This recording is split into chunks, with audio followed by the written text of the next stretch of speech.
करदम मुनि जो हैं, अभी अपन ने दर्शन किया, देवहूति जी का दर्शन किया, पंडित जी से आपने सुना कौन कौन है।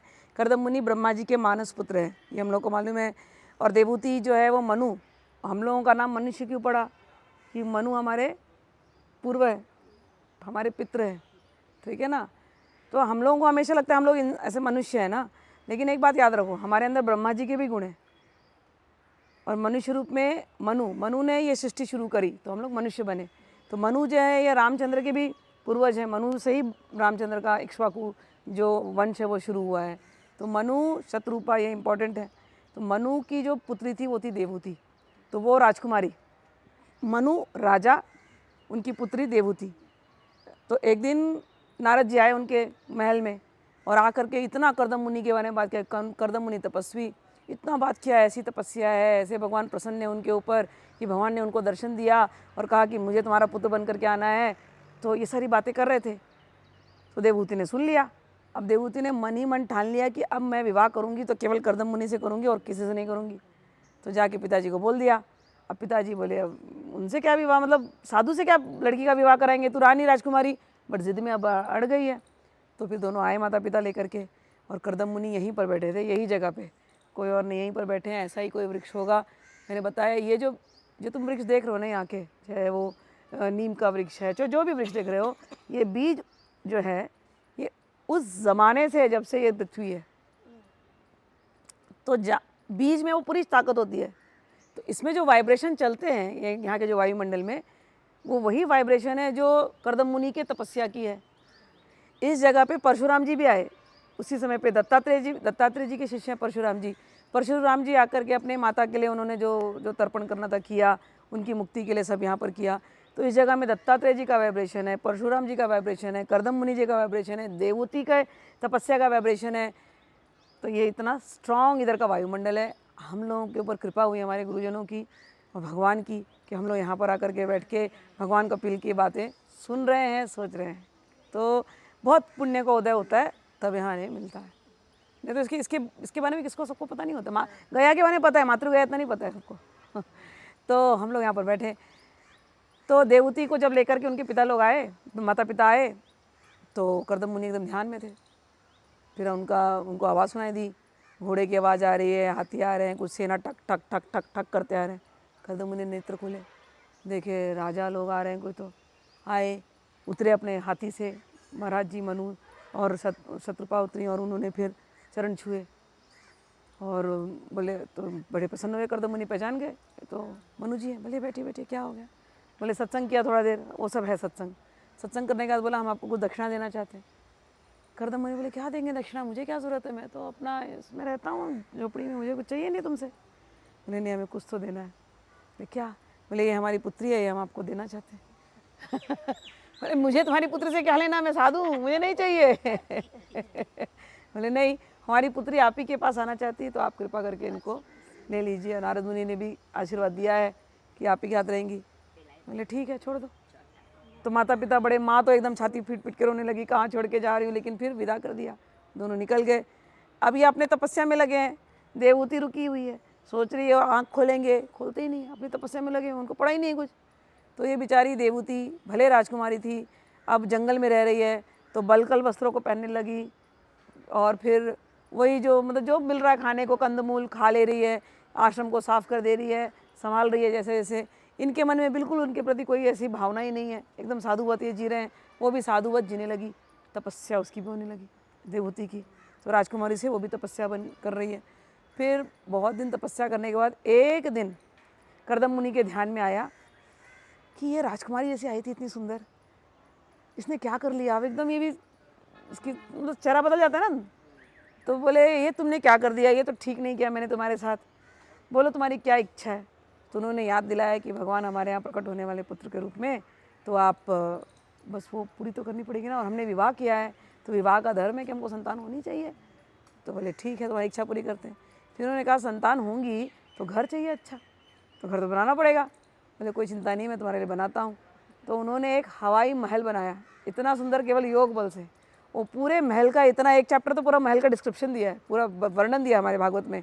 तो इतना बड़ा महल है, हवा में उड़ता है, इतनी सारी दासियाँ प्रकट हो गई जो देवहूति को एक ले गई सरोवर में, स्नान करा रही हैं, उनका उपटन से मालिश करा रही हैं, उनका पूरा श्रृंगार करा रही हैं। सब कराने के बाद देवहूति एकदम सुंदर चमकने लगी जैसे राजकुमारी जैसे। और फिर वैसे कर्दम मुनि का भी एकदम पूरा सफाई वफाई किया, पूरे नहाए धोए स्नान वान करके वो भी चमकने लगे। और सब फिर उनका पुनर्जैसे विवाह जैसा उन्होंने किया। फिर पूरा घूमे वो लोग, पूरा अपने हवाई महल में सब जगह घूम घाम के आए।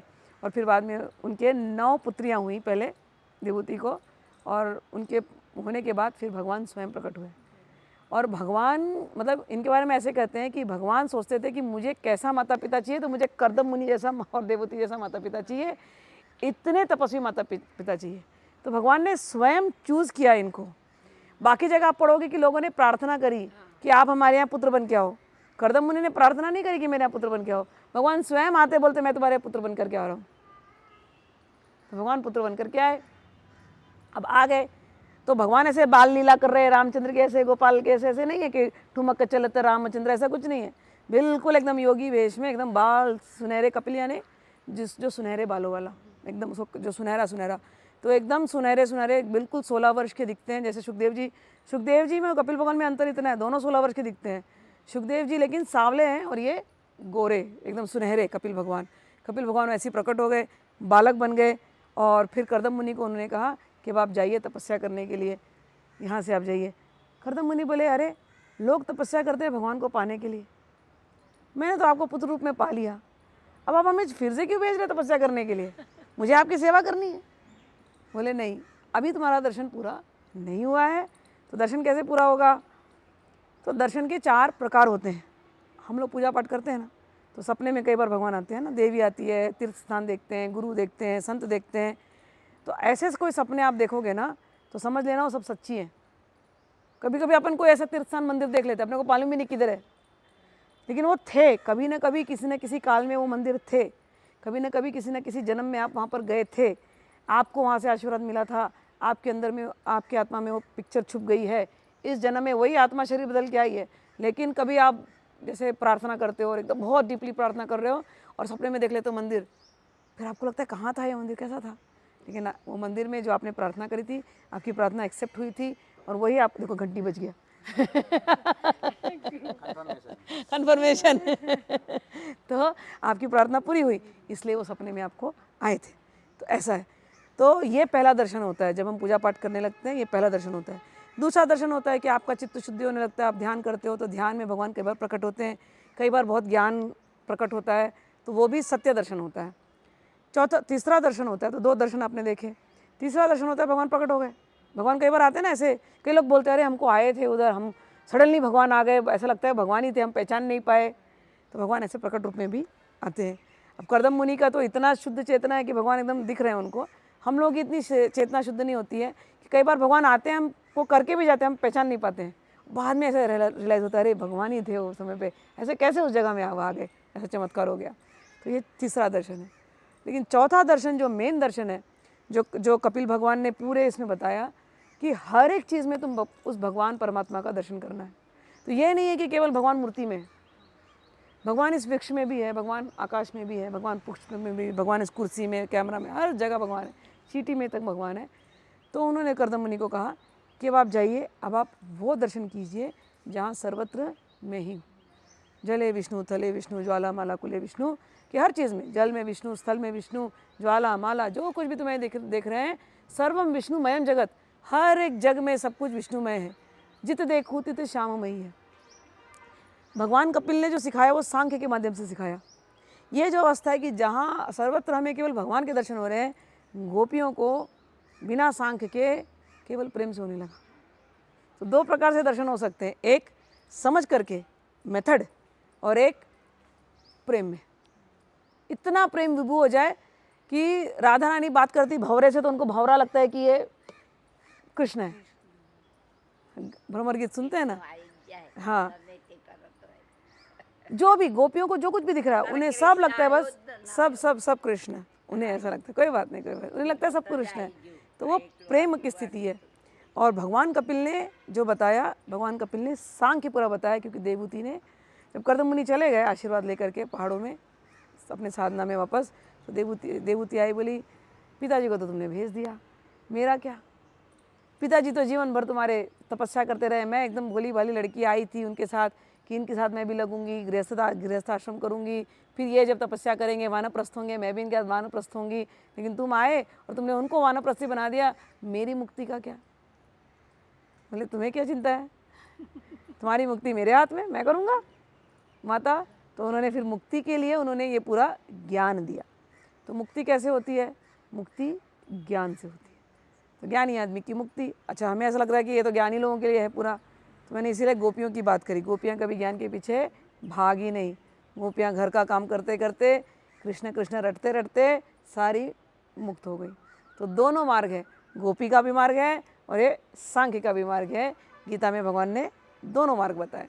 तो यहाँ पर जो सांख्य का मार्ग भगवान ने बताया और पूरे डिटेल में देवहूति ने बहुत बहुत प्रश्न किए, भगवान ने सब कुछ बताया। लेकिन मेन जो सार की बात भगवान ने बताई कि भक्ति 3 प्रकार से होती है। जब हम भगवान के पास जाते हैं, केवल मंदिरों में पूजा करते हैं, लेकिन औरों के हाथ जलन करते हैं, गुस्से में रहते हैं, खूब माला जप रहे हैं खूब अच्छे से, अरे लोगों को लग रहा है हमसे बड़ा भक्त कोई नहीं, और जैसे से कोई सामने आया हमारा दिमाग सटक गया, लगे उसको गाली देने, हट। होते ना कोई लोग ऐसे जप करते रहेंगे, हटो वहाँ से, हटो वहाँ से, तुम्हारी माला चल रही है, हरे कृष्ण कृष्ण कृष्ण हरे हरे, उसको रोको उसको रोको, हरे कृष्ण कृष्ण हरे राम राम हरे हरे। ये क्यों आ गई यहाँ पर? हरे कृष्ण कृष्ण हरे राम राम हरे हरे। नॉन डिवोटीज हरे कृष्ण कृष्ण हरे राम हरे हरे। कार्मीज ना हरे कृष्ण कृष्ण हरे हरे राम राम हरे। तो ये जो भक्ति है ना, लग रहा है भक्ति कर रहे हो।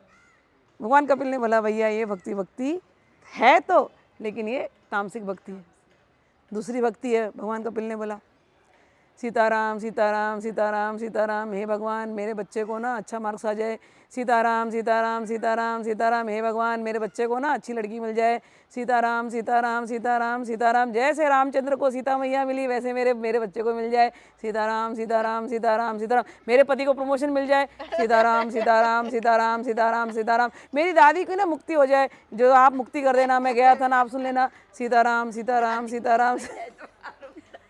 मेरा बिजनेस में ना थोड़ा पार्टनर को समझदारी आ जाए, सीताराम सीताराम सीताराम, मुझे वो क्लाइंट मिल जाए, सीताराम सीताराम। ऐसा हम कर तो रहे हैं, सीताराम कर रहे हैं कि बाकी कर रहे हैं मालूम नहीं है। तो कपिल भगवान बोलते हैं नहीं रे बाबा, सीताराम कर रहा है ना वो भी भक्ति है, लेकिन जो तू दूसरा कर रहा है ना वो है ना राजसिक भक्ति है।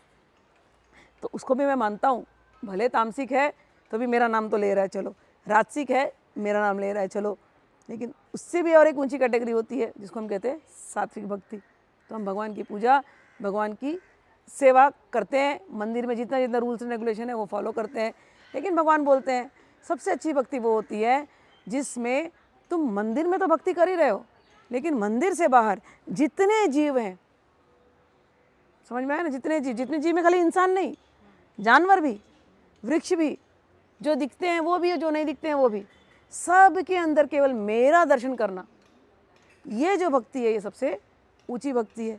और मेरा दर्शन करके कि ऐसी भक्ति होनी चाहिए कि सेवा, सब जीवों की तुम यही भगवान ने कपिल मुनि ने बताया कि सभी जीवों की तुम सेवा करो। कैसे करो? निष्काम होकर के। तो सकाम भक्ति और निष्काम भक्ति, हम यहाँ पर आए क्यों हैं वो चीज़ वो भगवान याद दिला रहे हैं। जो निष्काम रूप से सेवा करता है वो वैसे ही मुक्त हो जाता है। लोगों को मुक्ति चाहिए, हम मुक्ति के लिए आए ना, हम इतना प्रार्थना किए मेरी माँ को मुक्ति दे देना, मेरे पितरों को मुक्ति दे देना, मेरे जितने भी पिता मुक्ति मिल जाए, सबको मिल जाए। अभी हम लोग तो आए, हम लोग के तो बच्चे लोग सीख रहे हैं, ठीक है ना, लेकिन ये बच्चे भी चलो कल को देश विदेश चले गए, यहाँ से अपन तो गए, इनको टाइम ही नहीं मिला मातृगया आने को, तो अपनी मुक्ति का क्या? तो मुक्ति के लिए भगवान ने कलयुग में सिंपल रास्ता बताया, किसी बच्चे पे डिपेंड मत करो। तुम्हारा बच्चा तुम्हारा पिंडदान करे या नहीं करे, मातृगया जाए या पितृगया जाए नहीं जाए, अपनी मुक्ति अपने हाथ। कैसे करने का? भगवान का नाम लेते रहो, भगवान की, ये भगवान ने कहा कि सत्संग करो, मेरे नाम गुण लीलाओं का सत्संग करते रहो। जो मेरे नाम गुण लीला इत्यादि का जो सत्संग करता है तो वो निश्चित मुक्त हो जाएगा। जैसे गंगा जाकर के समुद्र में मिलती है, ऐसे ही मेरा सत्संग करने वाला, सुनने वाला, मेरे गुणों का मनन करने वाला, मेरा स्मरण करने वाला, ऐसे ही वो व्यक्ति मुक्ति पद को, मुक्ति पद क्या, मुक्ति पद से परे मुझे प्राप्त कर लेता है। मैं भी श्लोक नहीं पढ़ रही हूँ, भावार्थ बता रही हूँ। भगवान कहते हैं कि 5 प्रकार की मुक्ति है, लेकिन मेरे भक्तों को मुक्ति से कोई लेना देना नहीं है। वो मुक्ति की बात भी नहीं करते, क्योंकि मैं मुक्ति से परे हूँ। गोपियों ने कोई मुक्ति की बात नहीं करी। गोपियाँ क्या बोली? मुझे बांध लो। प्रेम में कोई थोड़ी ना बोलता है चल हट मेरे को मुक्ति चाहिए। प्रेम में क्या बोलता है? बांध लो मेरे को, बांध लो मेरे को तो बंधना ही है, मेरे को तेरे से अलग ही नहीं होना है, 7 जन्म तेरे साथ रहना है। बोलते हैं ना प्रेम में ऐसी है, 7 जन्म नहीं, जन्म जन्म तक जब तक सूरज चांद रहेगा तेरा मेरा साथ रहेगा प्रेम ऐसा होता है। प्रेम मुक्ति नहीं मांगता। इंसानों से प्रेम करना अच्छी बात है, लेकिन भगवान से ऐसा प्रेम हो जाए तो वो क्या बोलेगा? नहीं मुझे मुक्ति नहीं चाहिए, भगवान तुम हमेशा मुझे बांध के रखो, मेरा तुम्हारा बंधन जन्म जन्मांतर का होता रहे। तो कपिल भगवान बोलते हैं मेरे भक्तों को ना मुक्ति में कोई इंटरेस्ट नहीं है। कोई उनको बोल दे तुझे निर्वाण देंगे, तू ये रास्ता से चल, नहीं चाहिए। तुझे सालोक्य मुक्ति मिलेगी तो ऐसा कर, नहीं चाहिए। तुझे उस लोक में, वैकुंठ लोक में जाने का मिलेगा, वो बोलता है मुझे क्या वैकुंठ लोक की बात करते हैं, मेरे को यही वैकुंठ है। मैं जब भगवान को याद करता हूँ, वैकुंठ क्या होता है? हम लोग ये संसार में ना कुंठा में रहते हैं, हमेशा कुंठाग्रस्त है ना, हमेशा ऐसा सफोकेशन लगता है। कुंठा में तो सफोकेशन, क्यों जी रहे हैं, क्या तकलीफ है, ये तकलीफ है, सब सफोकेशन। बट जैसे ही भगवान को याद करते हैं, कुंठा गायब, चरण पकड़ लिया, हाँ यार मिल गया, भगवान मिल गया, अब तो मेरा काम हो ही जाएगा। तो जैसे ही अपन ने भगवान का चरण पकड़ा, कुंठा गायब। कुंठा गायब हो जाने यानी वैकुंठ। भक्त बोलता है मेरे को कोई वैकुंठ वैकुंठ होगा कोई, मेरे को मालूम नहीं बाबा, तुमने देखा होगा, मेरी दृष्टि नहीं गई। मेरी दृष्टि मेरे घर के रगी मूर्ति के चरण पे जाती है, बस मैंने उन चरण को पकड़ लिया, राधा रानी के चरण को पकड़ लिया, उस चरण में मेरे भगवान श्री कृष्ण बैठे हैं, मैंने इन दोनों को पकड़ लिया, मेरे को तो वैकुंठ इधर ही मिल गया। तुम लोग बात करते रहो वैकुंठ की, तो वैकुंठ मिल गया। तो वो बोलता है मेरे को सालों के वो लोग का झांसा मत दो। बोलते तू भगवान जैसा दिखने लगा, सारूप्य, तुमको वैसा बनना है बनो, हमें वैसा बनने का कोई शौक ही नहीं, हम तो हमेशा सखी भाव में ही रहते हैं। जैसी हमारी राधा ने, हम वैसे ही रहते हैं। राधा रानी के प्रसादी जो मिल जाता है हम पहन लेते हैं। तो सारूप्य की भी हमें कोई लालच नहीं है। तो सालोक्य, सारूप्य, शार्ष्टी, शार्ष्टी यानी भगवान का जितना वैभव है वो तुमको मिलता है। तो संसार में लोग भगवान को पूछते हैं ना, विष्णु की पूजा करते हैं वैभव के लिए, लक्ष्मी की पूजा करते हैं। लोग बोलेंगे विष्णु सहस्त्रनाम करेंगे ना तो घर में हमेशा लक्ष्मी आकर बैठी रहेगी। भक्त बोलता है मेरे को जरूरत ही नहीं, मतलब मैं खाली भगवान का पूजा करता हूँ, मेरे को हर प्रकार का वैभव भगवान के चरण ही है, मुझे और कोई चाहिए नहीं। तो कपिल भगवान बोलते हैं सालोक्य मुक्ति, सार्ष्ठी मुक्ति, वैभव देने का, सारूप्य मुक्ति, मेरे ऐसा बन जाए ऐसी मुक्ति, ये सारी मुक्तियों में उनको कोई इंटरेस्ट नहीं रहता। सामीप्य मुक्ति, इसमें भी इंटरेस्ट नहीं है, क्योंकि रात दिन तो हम अपने लड्डू गोपाल, अपने राधा कृष्ण की सेवा खरी रहे हैं। तो वो बोलता है उसका मेरे से इतना दिल जुड़ा रहता है ना, वो उसको ऐसा मुक्ति की बातें अच्छी नहीं लगती है। और वो 5वीं मुक्ति जिसमें कि तुम जाकर के आत्मा परमात्मा में मिल जाएगी, वो तो सुनना भी नहीं चाहते। मुझे मिलना ही नहीं है, मेरे को मेरा परमात्मा मेरे सामने चाहिए। प्यार में थोड़ी ना मेरे को ऐसा डूब जाना है, मेरे को वो दिखना चाहिए जिसको मैं प्यार करते हैं। प्रेम तो धोखा ही है ना बोलते हमको चाहिए नहीं ऐसी मुक्ति। भगवान बोलते हैं मेरे भक्त ना ऐसे होते हैं, इनको 5 मुक्ति देने के बाद भी दिए मानव अपनी न गृणंती, वो नहीं चाहते। तो भी जी क्या करना चाहिए? सारांश में भगवान ने कहा हे माता देवती, भक्ति करना चाहिए, सभी जीवों में मेरे स्वरूप का दर्शन करना चाहिए, मंदिर में जाना चाहिए, दान पुण्य करना चाहिए, सत्संग करना चाहिए, कीर्तन करना चाहिए, स्मरण करना चाहिए, और सब कुछ मेरी सेवा में समर्पित कर देना चाहिए। तो सुबह से लेकर शाम तक हम जिए, एक एक सांस लें दूसरों के लिए। दूसरे पहले हमारे परिवार से शुरू होते हैं, फिर सोसाइटी शुरू हो जाती है, फिर पूरे जीवात्मा शुरू हो जाते हैं। तो अभी हम सुबह से बैठे हैं, मैंने नहीं बोला मंदिर में चल के माला जपो, रिचुअल करो, मैंने कुछ नहीं कराया, लेकिन सेवा चालू है। यहाँ हम बैठ के इतना अभी ये जो किए ना हमने, तो मैंने बोला वो कीर्तन हो गया, आपने सुना वो श्रवण हो गया, हमने देखा पूरा पिक्चर माइंड के अंदर, मनन हो गया। अब ये पेड़ वेड़ खुश हो गए, जितने जीवात्मा चिड़िया विड़िया बैठ कर यहाँ सुने सब खुश हो गए, सेवा हो गई। मांगा कुछ भगवान से है नहीं, प्रसन्नता लेकर के अपने घर। तो ये हो गया, यही करना है अपने को।